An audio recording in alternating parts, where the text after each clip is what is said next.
transactions. This is for individual transactions.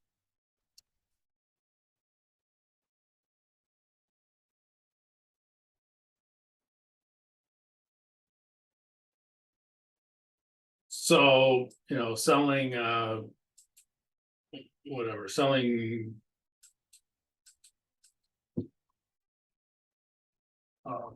50 units to someone in France, or buying 700 units from somebody in Canada or whatever. So these are individual transactions. This is when you have an entire company or business that is owned in a foreign country.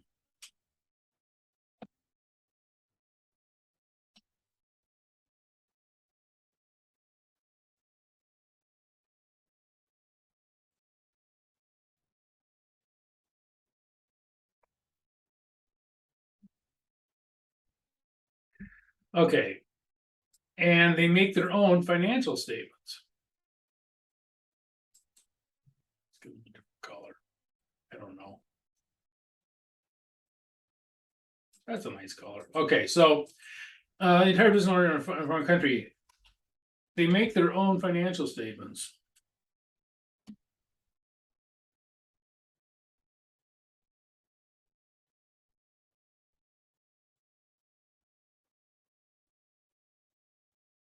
Now, when you own a foreign subsidiary or have a controlling interest or whatever the arrangement is, you will oftentimes have to consolidate them. And I don't know if you guys say consolidations or not, but you usually get that in advance. Consolidations is when you take all the companies that are owned. Well, for instance, General Motors. General Motors has their own brands and they have their own stuff, but they also own different companies like ACCT337. Want to have a hand up? Is it me? Do I have a hand up? Yeah, I believe it's yours. What is it, Mark? Well, since you asked. All right, so it's when a so for instance, General Motors, they make different brands, Chevrolet, Cadillac, and all these brands.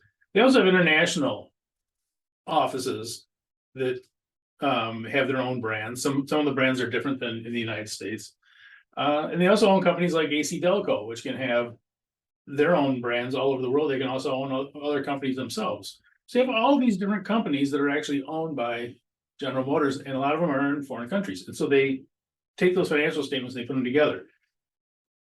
Now you do that even if they're owned in America. So for instance, if they had I don't know, like ACCT337 is probably, I imagine, are US based.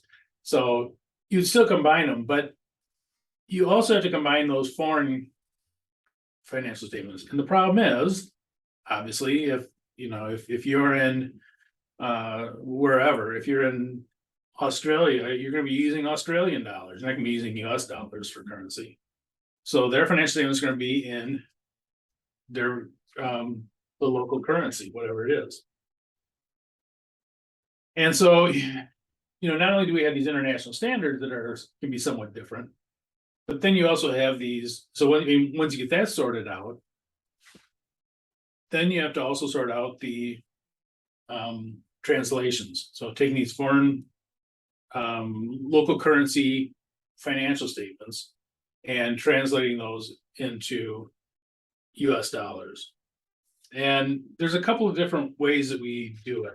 And it's based on, let me get back to where I was at. It's based on how the business is run. Oops, what is that? That's how we're doing. Okay. So they make their own financial statements.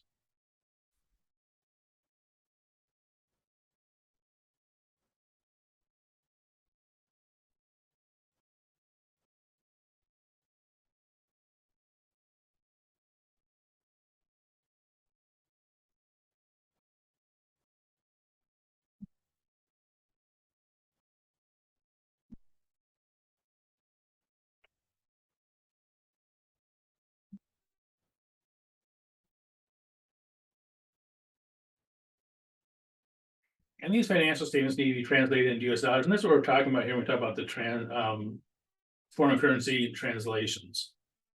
We have to get these into US dollars so that when they're combined with our financial statements, it's all apples to apples. So these financial statements, so that's what we're going to do in chapter 7 is it's translating these. Okay, hopefully, did you guys get the handout? Looks like this. Yeah.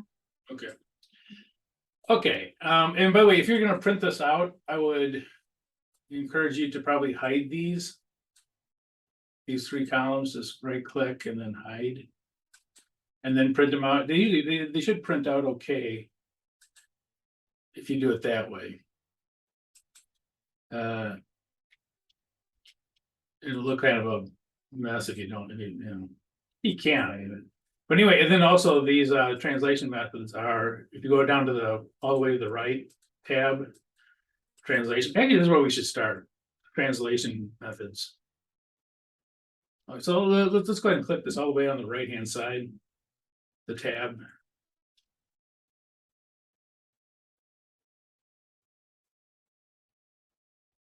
Okay. So the first one here, the temporal method, is when the foreign operations are integrated into the parent company's operations. In other words, the foreign currency is changed into US dollars.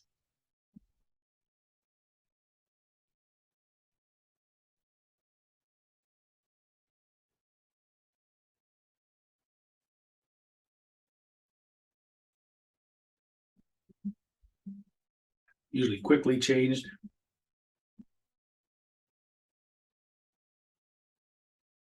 Again, all right.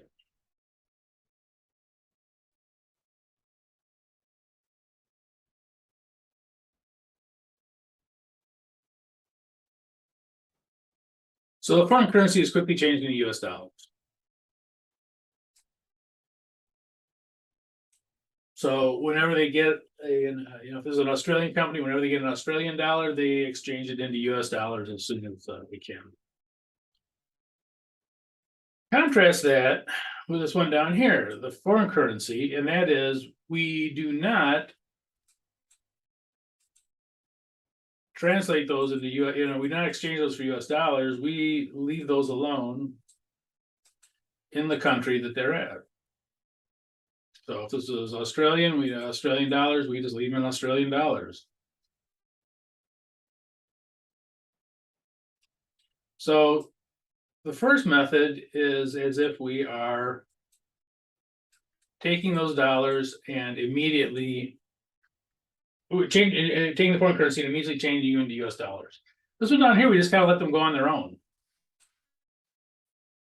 And if they do make money in Australian dollars, that's fine. They're going to keep it in that company, and those Australian dollars are going to be used to run the company. So this one is called the temporal method.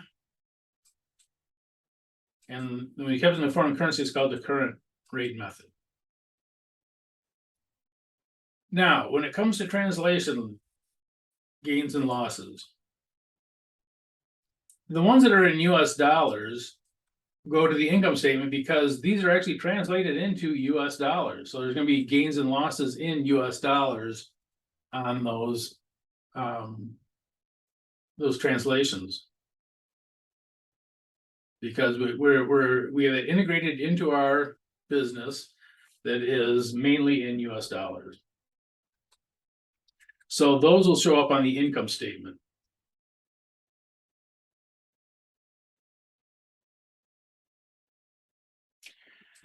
The foreign currency ones, those are the ones we leave in other countries, and we put those into other comprehensive income because those can change. They can go up or down.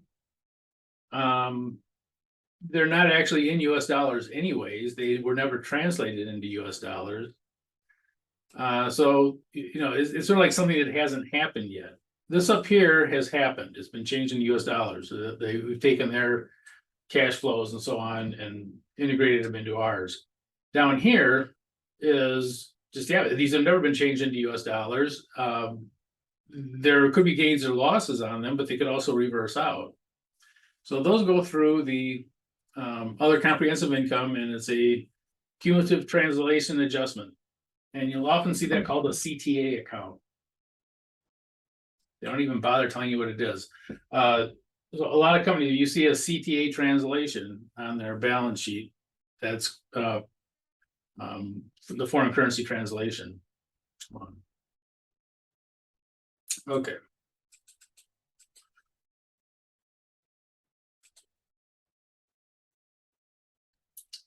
So going through the two methods here, I just want to do a couple of just getting some of the nomenclature out of the way, and then we'll go. Then we'll do one. When you see current rate, that's usually the end of the period rate. I say end of year-end rate, but whatever their year-end is, oftentimes it's 12/31. It could be some other date, but whatever their year-end is, that's the current rate. So when you see current rate as it is, composite rate isn't calculated in as far as a rate itself, and I'll explain that in a second. And we'll go through these as we start going through the problems. But for instance, the exchange rate for revenues, it's average, historical, and average for most expenses. The reason it's average, you'll see these average throughout the year, is because they probably have transactions in January, February, March, April, blah, blah, blah. You get the idea that those take an average of the foreign currency rate throughout the year. Historical rate means you go back and see exactly what it was on that date. Now, you'll notice when we come down here, this, when we start calculating the net income, you'll notice that it's kind of going to be kind of a mix between average, historical, and so on. So it's going to be what they call a composite. It's more than one rate together. Now, there is no composite rate because they could all be different on different areas. But when you see composite, that's actually not going to be a rate generally that you're going to have. It's not going to be like a 5.32 or something like that. And same thing down here. You'll see this is kind of going through it. All right, now I know this looks kind of wacky, but let's go ahead and do some of the problems. It's actually, we should get done early tonight, I hope.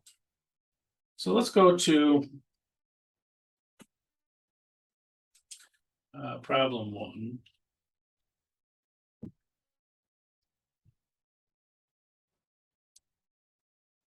And by the way, the kind of how you do it is over here on the side.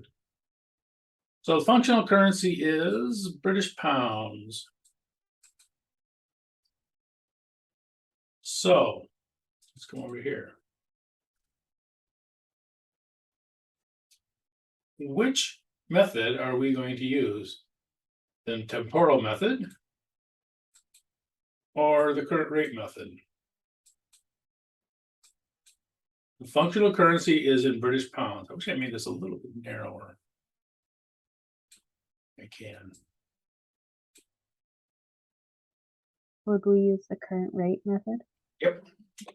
Yeah, so there we go. Yeah, we're going to use the current rate method because it's in a foreign currency. It's in the British pounds.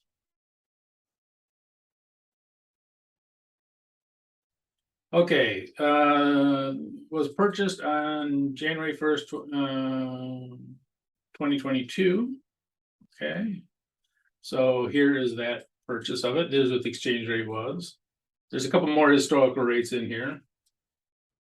The current rate, now this is at year end. The inventory historical rate is going to be $1.23. And overall average. Okay, so let's go through here. Okay, so let's see how we do this. All right, so we're looking at these.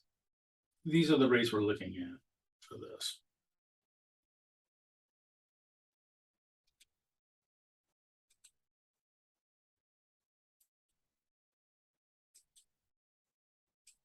Okay. So. Revenues.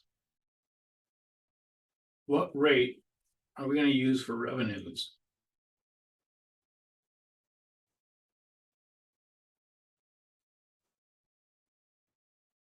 Average. Yep. So we're gonna use the average here. And it is 125.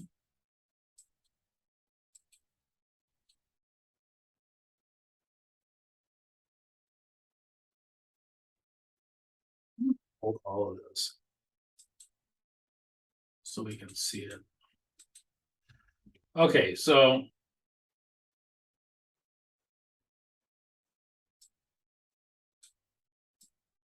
There we go. Okay, so our exchange rate is going to be $1.25 for the revenues. And again, it's average because some revenues happen in January, February, March, blah, blah, blah. You get the idea.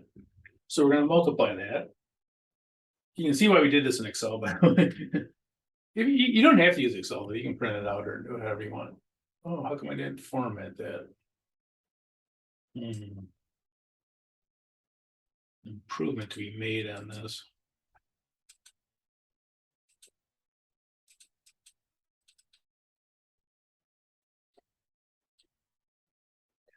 Okay, so US dollars will be 625,000. Cost of goods sold.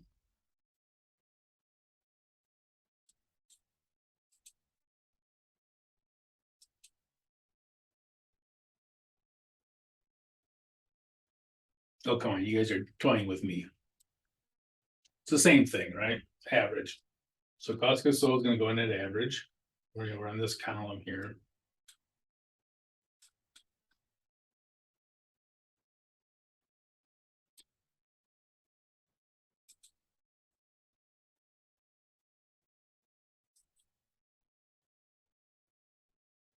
That makes it look worse. Oh well. All right, $1.25. And we will multiply it.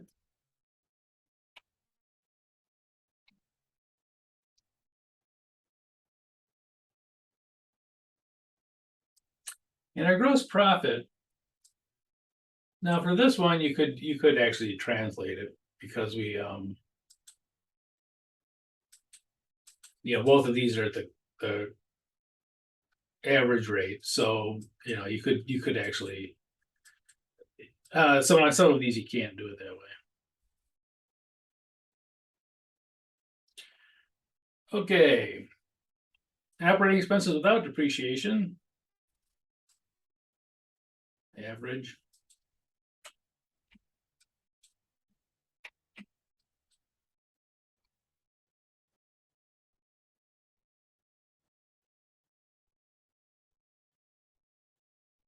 Depreciation expense. You guessed it, average. And you're probably thinking, wow, this is so easy. Inchy easy. Okay, gain on sale of equipment. On 430. Okay, we have a different thing here. So on 430,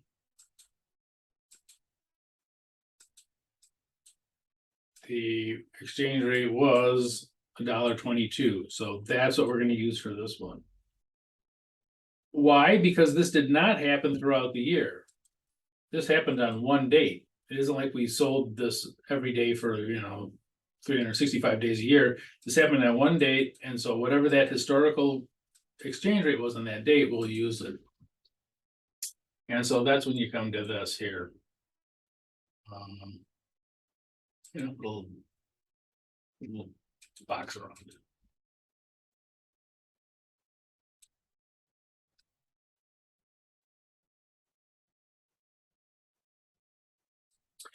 Okay, remeasurement gain or loss, temporal method. We're not in the temporal method. I'll show you what we do when we get to that. But anyway, let's go ahead and see what the income is.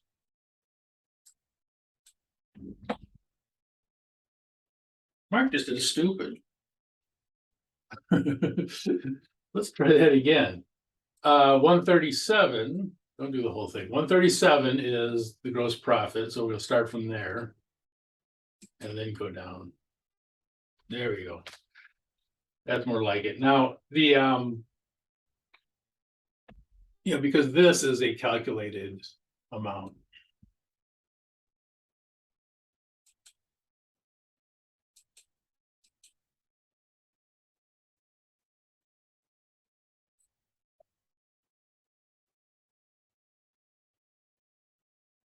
Question there?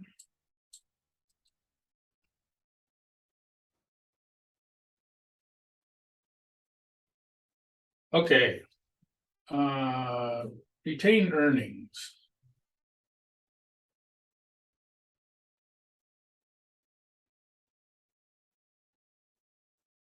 Maybe a better way to do this.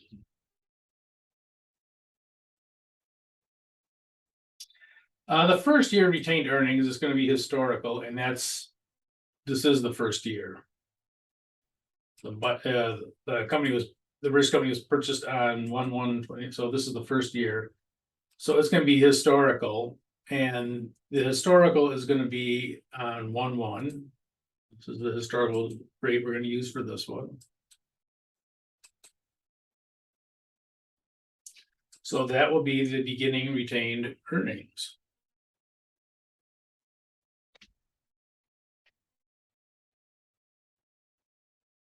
Let's see where I'm at with that.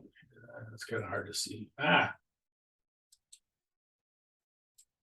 So because this was the first year, we're going to use the historical rate.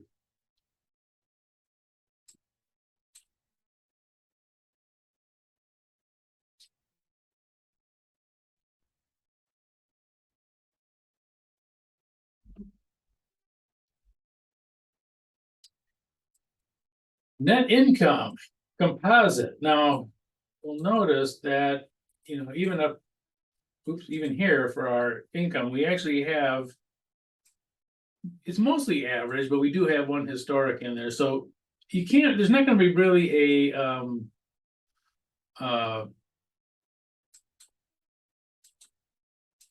rate here. You're simply going to take this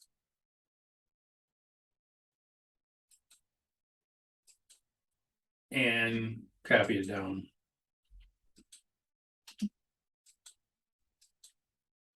So this is there isn't going to be a rate for that because it in this case it's more than one, it's two rates, but it could be many more than that.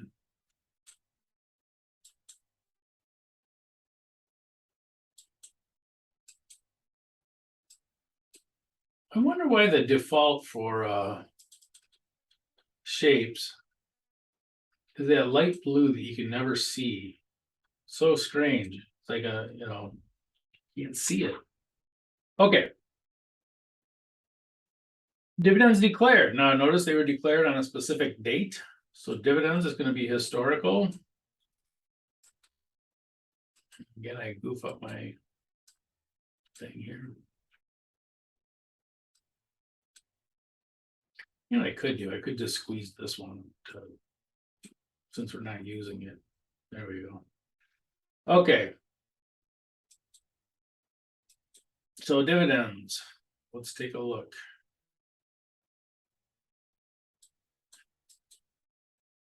Dividends are going to go in at the historical rate here, 126. Make those green. Make it a little darker green. Okay, so 126. And again, because we know exactly what the translation was at that date.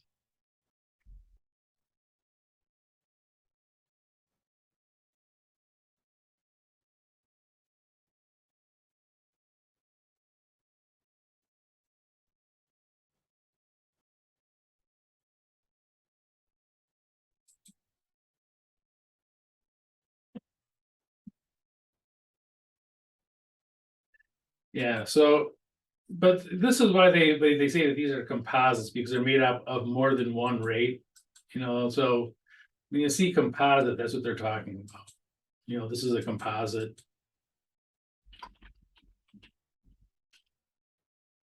Put an E on that.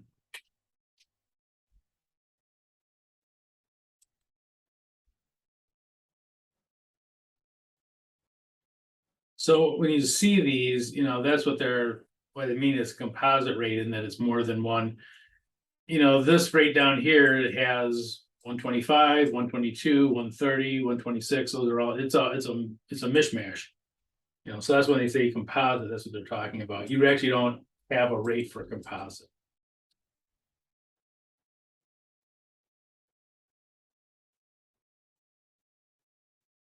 Okay, let's go down to the balance sheet. Well, you can see that everything on the balance sheet is pretty much current. Oh, I know, I'll show you. I don't know, do you guys ever use freeze panes? You freeze something so that you, like, for instance, I want to keep this so I can see it. And if you go into view, so you click on view up here, and then go to freeze panes, then it keeps it in that spot there. Okay, so cash is going to go at the current rate. So what's the current rate?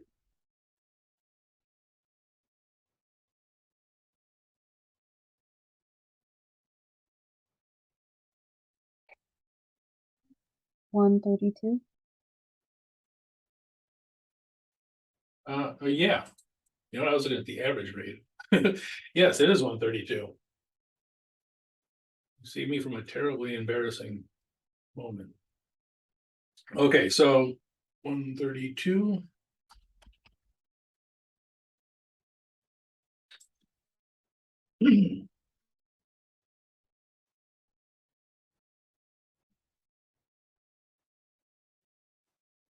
And you'll notice that pretty much all of these go in at the current rate. So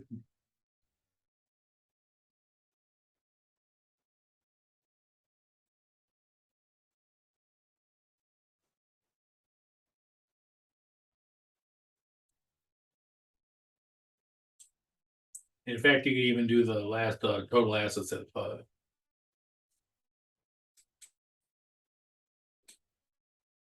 current rate.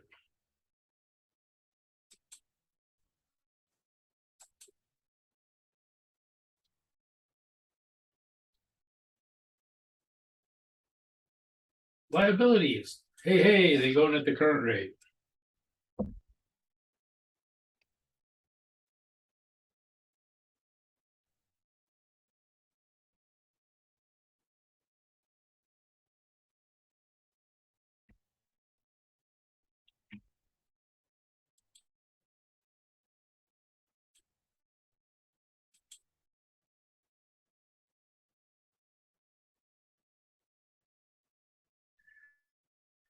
Common stock goes in at the historical rate.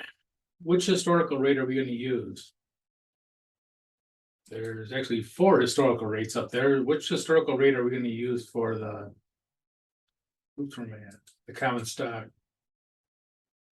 130. Yep. Hey, get rid of my zeros.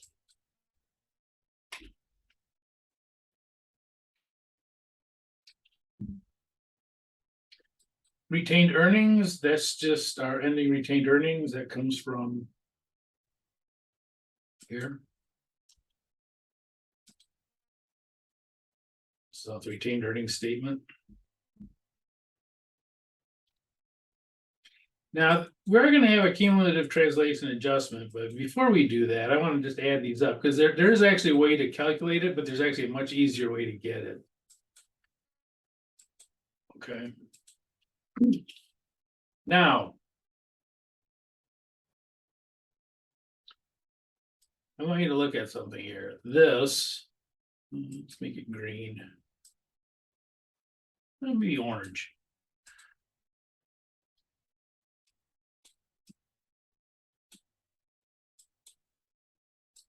There you go, McLaren orange. So we have assets of 640. we have total liabilities and equity of 32,650. Those obviously don't match. So how much are they off by? What's the difference?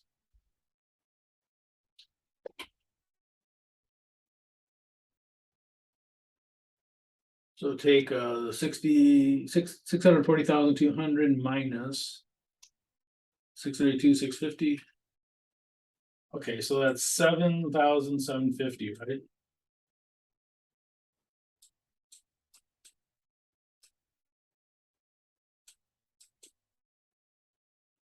Here's a question for you. Is that going to be a gain or a loss? We have more assets than we have liabilities and equity. Is having more assets good or bad?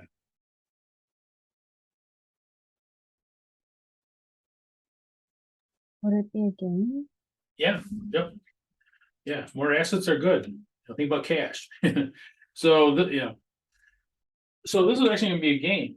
Now, this is what we're going to plug into this here, cumulative translation adjustment is 75 by 50. Now you can't, you just got to type that in or because if you link it to it, you get a circular and that'll change that to 0 because now these do equal. So there's a cumulative translation adjustment. It's going to be a gain in this case. It's positive. And that's how we do it. Now, in the book, they'll show you a 15-step process for figuring out the translation gain or loss. But actually, if you just do the financial statements, get down to the end, and if you look at the difference between the assets and the total liabilities and equity, that will tell you what the translation gain or loss is. So yeah, there is a way to do it, and I could teach it.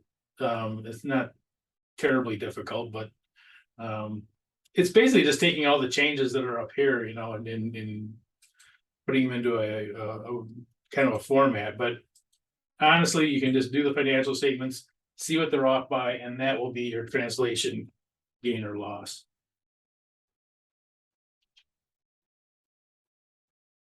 If this is a positive, oops, right here. If this is a positive, it's a gain. And you probably guessed it. If it's negative, it's a loss.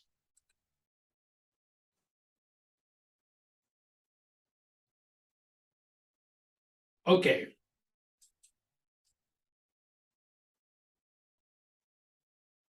Now I need to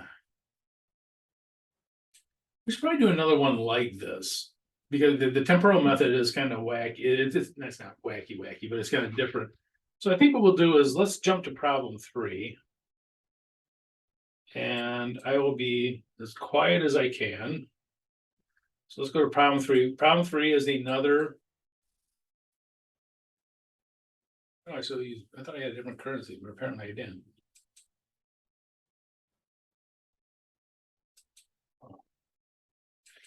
So this is going to be another temporal method, and scratch that, another current method.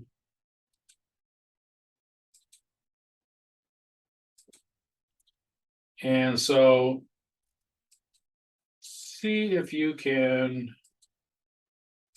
work through that one. And I will be as quiet as I can.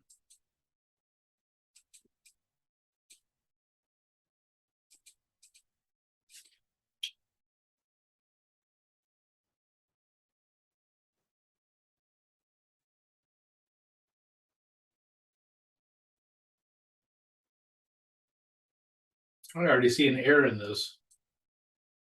This gain on sale of equipment should be 715. Darn it.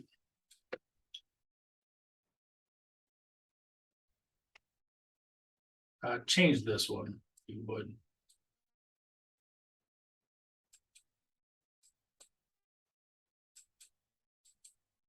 Yeah, this one too. You did. Change it to what? 715. It's going to be this. If you're looking for a 630, it's not going to be there. I don't know what I was thinking. This one needs it too.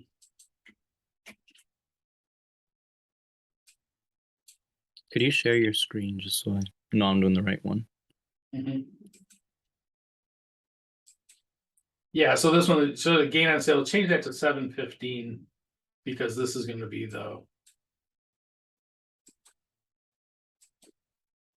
one that goes with it. I left 630 on, which was the same one we had before. It's a copy and paste error.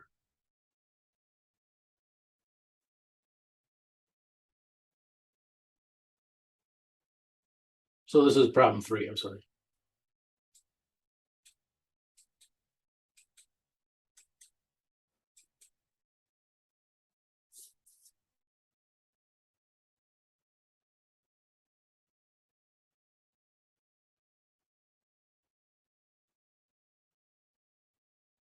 You can't see my screen, that's what you were saying.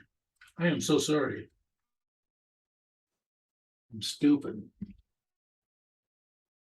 All right, I'm sorry. Let's try this again. Problem 3.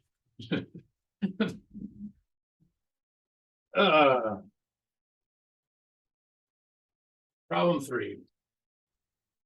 Change this. Gain on sale of equipment, 12,000 pounds. Change that to 715.22. It has 430. That was a copy paste error. So this up here, this is correct up here, 715.22. This part's correct. This is down here is not. So change that to 715.2022. You're not gonna find a 430, April 30th down there. And this is for problem 3.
Okay, so this one, I think. You sure you got 680 for the income. $460,040 for the retained earnings. And down here, we have total assets of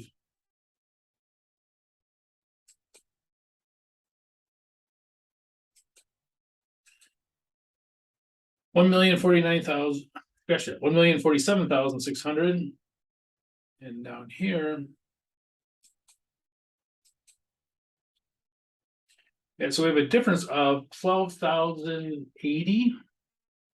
Is that a gain or loss? It's a gain. Yep, gain. Gain again. And hopefully, if we plug this in, we will. Yep, okay. Yeah, so that would be on there, and in case you're wondering, like, okay, well, what was the journal entry for this? Right, I mean, what is the journal entry for this gonna be? For this 1280? Actually, all of this stuff comes over in what they call a consolidating entry. In that all of this will get smashed in with the parent companies. And when it comes over, it'll come over as a cumulative translation adjustment, in this case, a gain of 1280. This will be transferred onto the parent company's books along with all this other stuff. So all of these accounts will be put on the parent company's books in what they call a consolidating entry. So not only will this cumulative adjustment thing show up on the books, but everything else here is going to show up on the books too.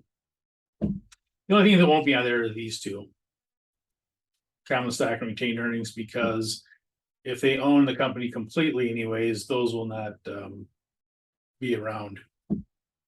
Those will be included in the parent companies. We don't need to go into this, but all these other accounts will show up on the company book. So not only will this cumulative adjustment show up on the company's books, but so will revenues, cost of goods sold, all this stuff. So everything in this US dollar column will show up on their books. Any question on that?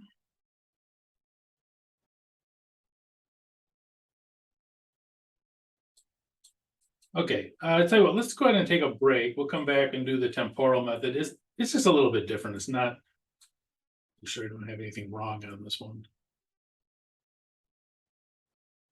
All right. Yeah, so we'll come back and do the temporal method. Problem number 2 is a temporal method one. And so we'll come back and do that, but let's go ahead and take a break. Let's say be back at I'll be back at like 7.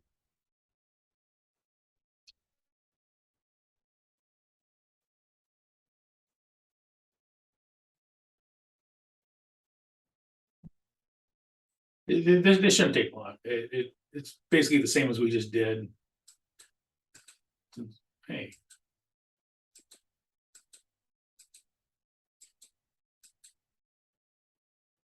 Okay. So if you back at 7, we'll do the temporal method, and then that'll be it for tonight.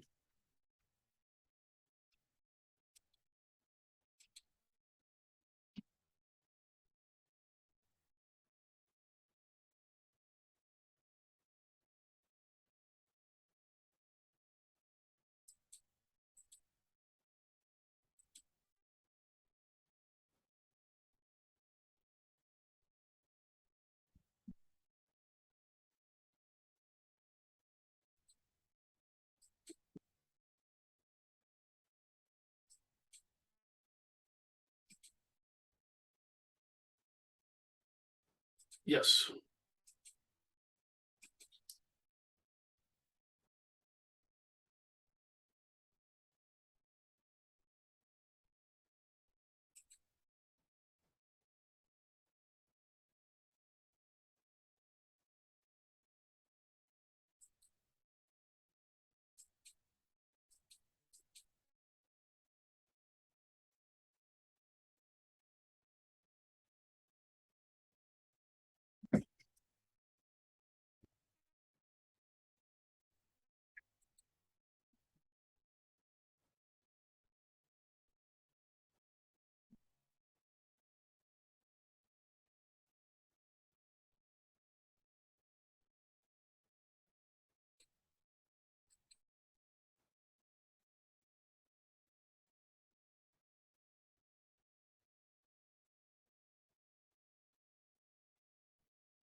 Okay, temporal method. Temporal method is when you when you bring the foreign operations into your operations, the foreign currency is translated into dollars. Oftentimes this happens when the country you're in is having inflation, a lot of inflation. And inflation can come from two areas. It could inflation can just happen, but also it can also be a government program. A lot of times they will do what they call devaluing their currency, excuse me, so that their products are cheaper, so that it keeps more people employed. And when that happens, you know, when they're devaluing their currency against the US dollar, you want to change it into dollars as quickly as you can, because once it gets devalued, it'll come in as fewer dollars. So a lot of times when you have these temporal situations, a lot of times it is because of inflation that you want to bring those dollars into US dollars. Okay, so the temporal method is when the currency is in US dollars, like this one.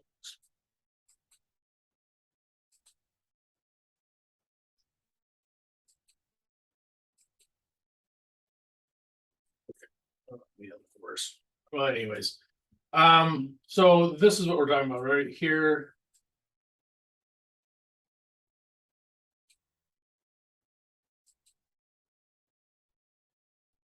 So this is the temporal method, and we'll be going through each of these. Okay, so let's see what this looks like.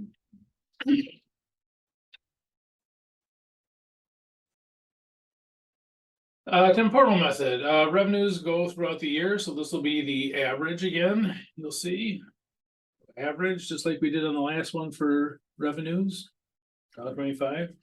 This one is the same as the number one. So the problem 2 and number 1 are exactly the same, except for the method we're going to use. Okay. Cost of goods sold is historical, and oops. Inventory is valued at the historical rate. So the historical that we're going to talk about here, this is historical for the inventory because they're selling inventory. Oops. Now you can actually get into some calculations on this, but for what we're doing here, they just give us the inventory historical cost of $1.23. So that's what we're going to use. So again, this is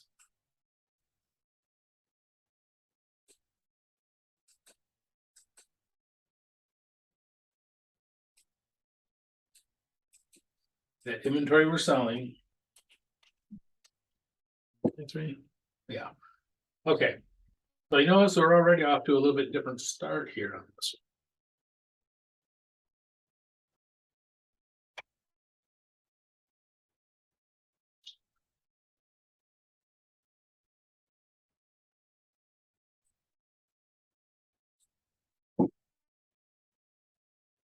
You know, I should know to, every time I do a class, I always try to tweak it. I shouldn't just leave it. All right. So we have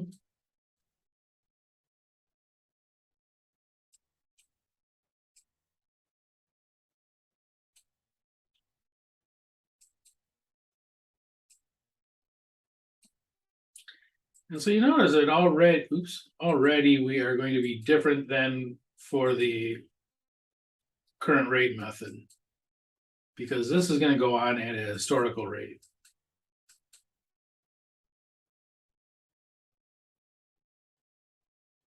Okay, most expenses are going to go on at the average rate. You know, for instance, rent and all that stuff you pay throughout the year. So they're going at the average rate.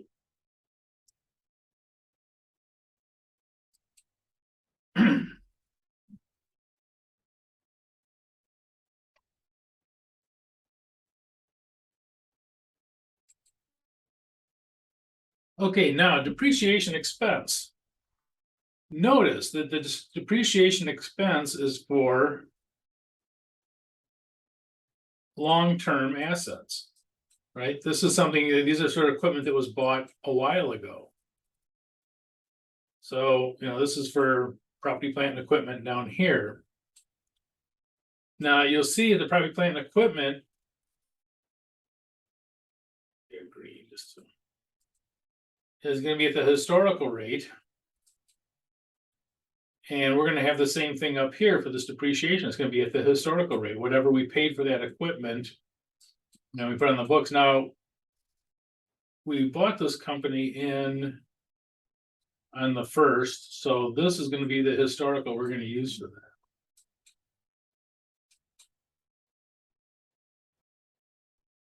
We bought it was a $1.30 for that. The exchange rate on that equipment.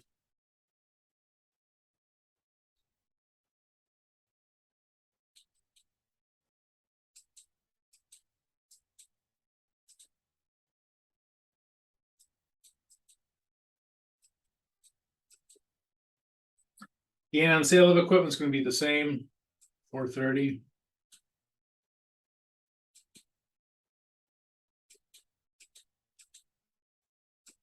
$122.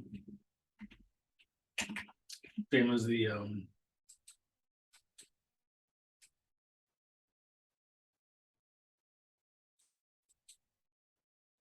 current rate method.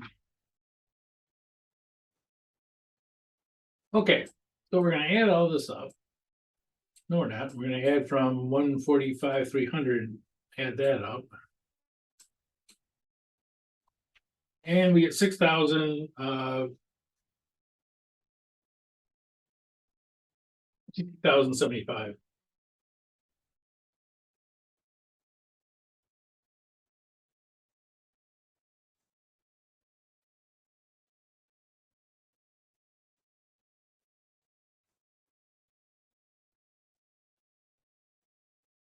Question on that? And here you can see, you can really see the composite rates in for this one. This is definitely a composite. Oops. Because it's 125, 123, 130, 122, it's all over the place. Okay. So I'm gonna bring that down here.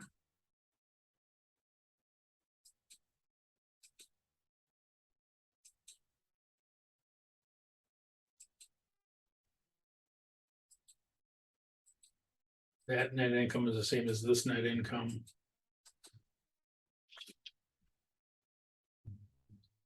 Retained earnings, first year historical.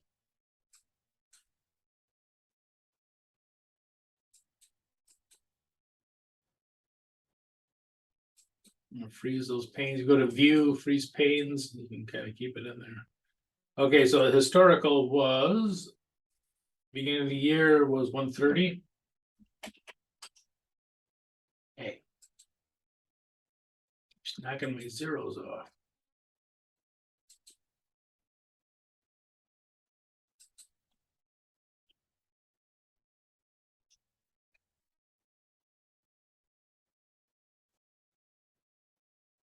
Dividends on the same date as before, so it's 126.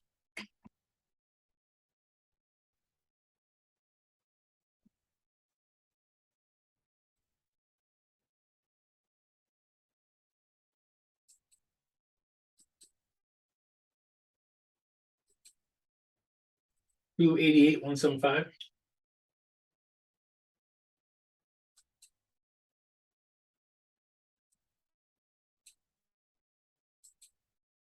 And by the way, if you guys are getting different numbers, by all means, yell at me. I will recheck them.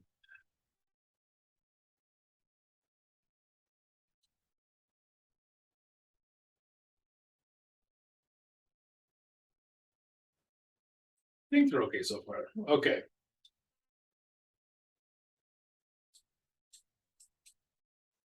Now coming down here, there are some ones that we still do at the current value.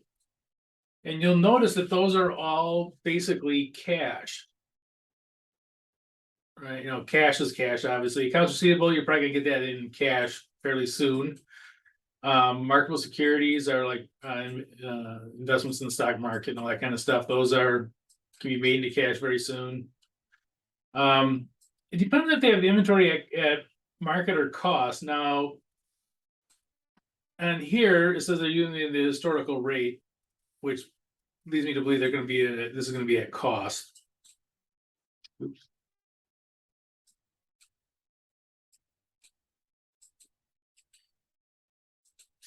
Yeah, it said there's a historical rate and it's not at the market rate. So we'll do it at cost.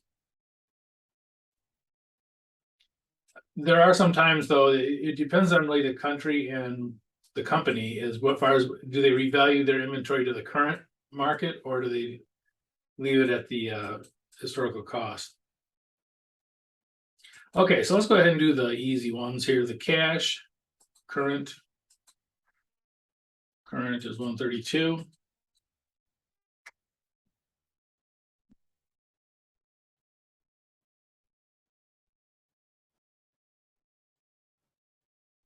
Inventory 123.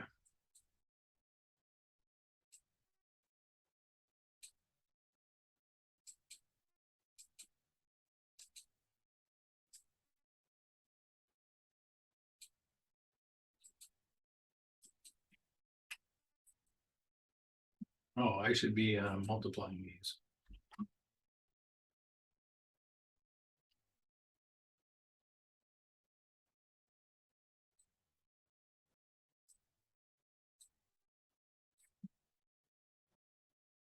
Property, plant, and equipment, historical cost, and that's going to be the 130. A.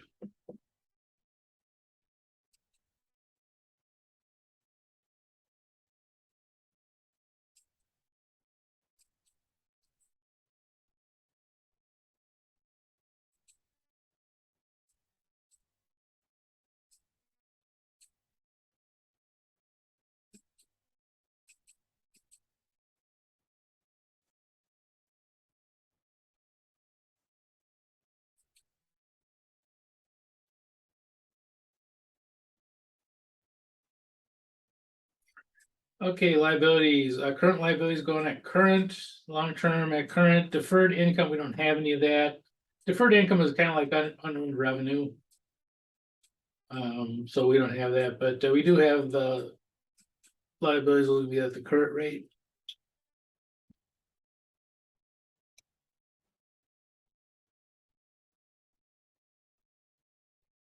Common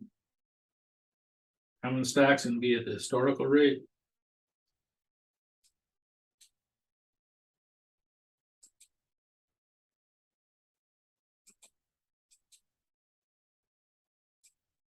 Oh, wait, I should have made that green.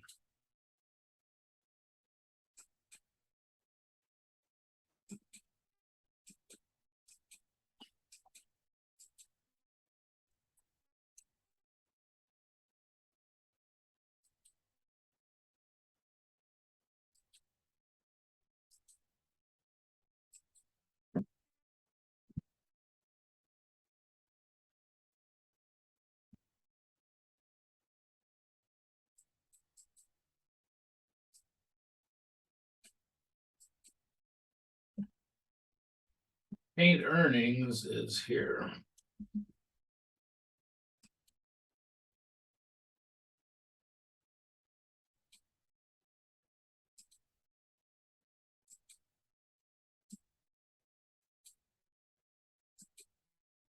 These two retained earnings are the same. And then we're going to calculate this with without any translation gain or loss. And you're going to see that it is, we don't equal. Be odd if we did. So the question is, what is the difference here?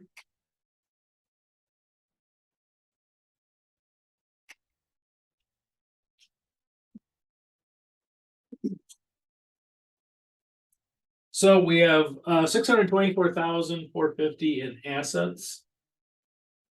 Our liabilities and equity are 639,825. So is this gonna be a gain or loss?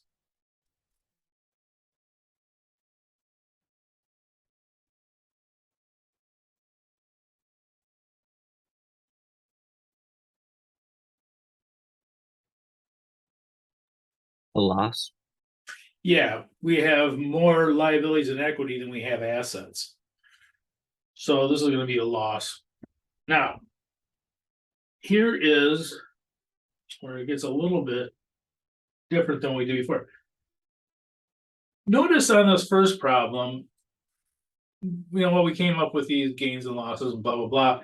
It was kind of theoretical, right? Because, we didn't actually translate into dollars. We didn't lose any dollars. We never translate them into dollars. And in the, the foreign currency, the local, Britain, I guess. They didn't notice anything different either. They're dealing in pounds. They've always been dealing in pounds, and they continue on. This is different. This is we've taken their operations and we're folding it into ours. So their cash flows are our cash flows, and they're coming in and that sort of thing. So it's integrated. So these are actually, real gains or losses. This isn't theoretical. This is, they did happen. So this goes on the income statement up here. They call it the remeasurement gain or loss. And just that quick, I forgot what it was. 15,375. So this would be a negative. This would be a loss.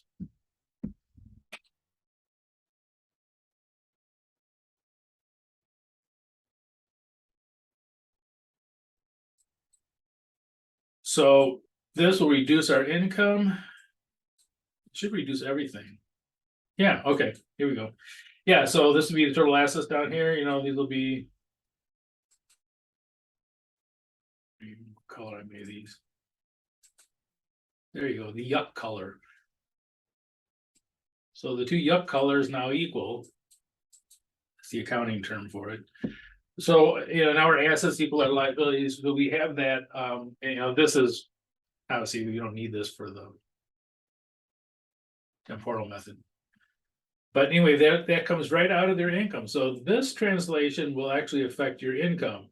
Why? Because you change these into US dollars, you've actually realized a gain, a loss of 15,375. So when we smash our financial statements together, this will show up as one of the accounts. All these accounts will come over, but this one will show up as the negative 15,375. So it is a little bit, and it's kind of strange too, when you look at it, you think, well, okay, they're translating the things. How come this one was, a gain of 7,500, whereas this one is a loss of, I took it out already. The loss up here of 15,375, but that's just because you were actually translating it at the time it's happening. So this is actually a real translation into US dollars. Any question on that? So that's the temporal method. It's a little more involved, obviously, than the other one. But yeah. Okay, and problem 4, I have to make the same correction I made on the other one. So we'll do number 4. Number 4 is the temporal method. And just do me the favor on that one. So this is problem 4. Of changing that date to 7/15, if you would, because this is actually the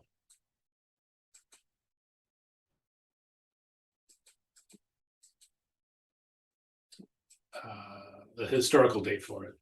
There is no 4/30. My cut and paste error.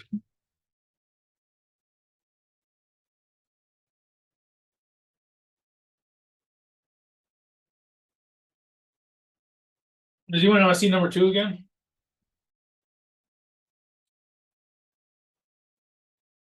So again, and I think I told you guys this before, but we can't. There are calculations that you can go through, extra calculations to do this. To me, it's just easier just to do the financial statements and see what it's off by, and then use that, because it'll end up being exactly the same. It's basically taking for all the differences of all these different rates and stuff and mashing them out to get that different number. Okay, so number 4, make sure you correct my error of on the 750.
Oh, wait, there it is.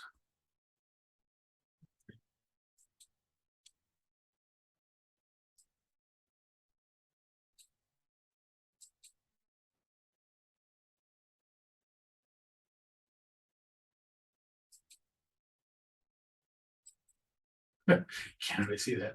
Okay, so the retained earnings are the same as was up there. Oops.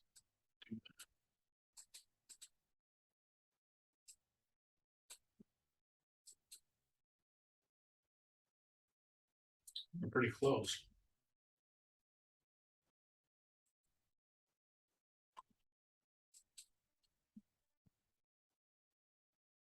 Okay, translation gain or loss, I got 120, is that what you guys got? That's what I got. Okay, gain or loss? Again? Gain, good, yep. Higher, not by much, but it's higher. The assets are higher than the liabilities and equity. Some extra assets there. So we're gonna plug that in up here. 120, and not negative, just be positive. Gain. Hey. And so those two are now matching, yay.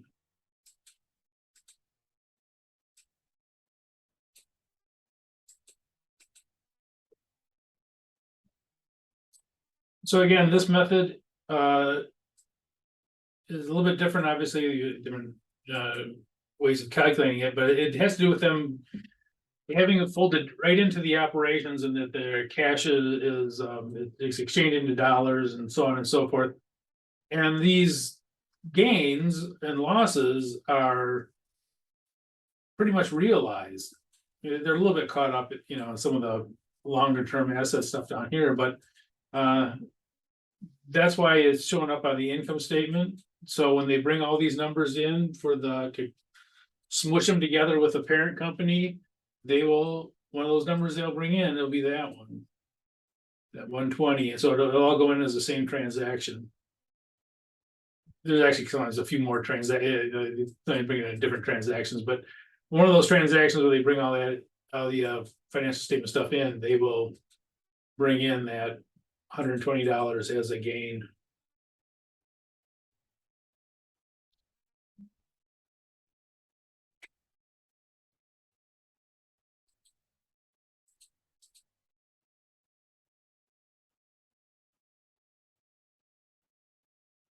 Any question on that?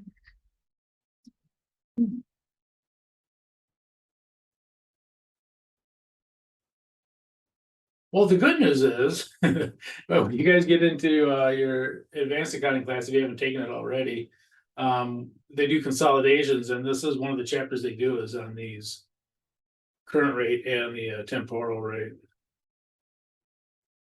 Okay, we're gonna do more on this. So I think what we'll do for next week. Let's see here. Oh, there we go.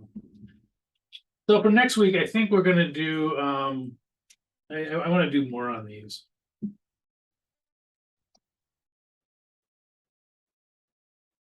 So next week we'll do chapter 7.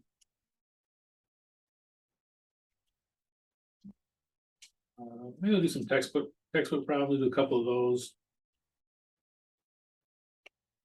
And then we'll also do the multiple choice, and then after next week, I think I'll send out the 6 and 7. I might want to do I think I'll do multiple choice for 6 and 7.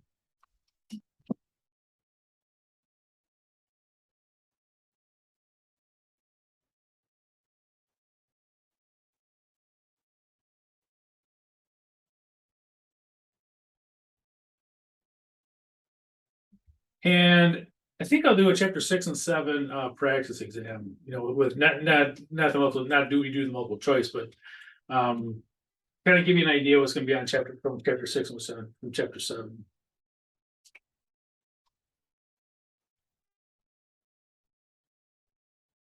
So we'll do that next week. So nothing to turn in this week. No, you do have something to turn in this week. This handout we have to turn in this week. So I'll put that in the, it'll be turned in. Oh, I know what I'd like to get that. So I'm gonna put in actually, we're going to get off here probably the next hour or so. I'm gonna put in a graded date so you can see where you're at. It's gonna have your test average in with your, with all the stuff that's due up until, chapter 4 and 5. And then you can just kind of, know where you're at.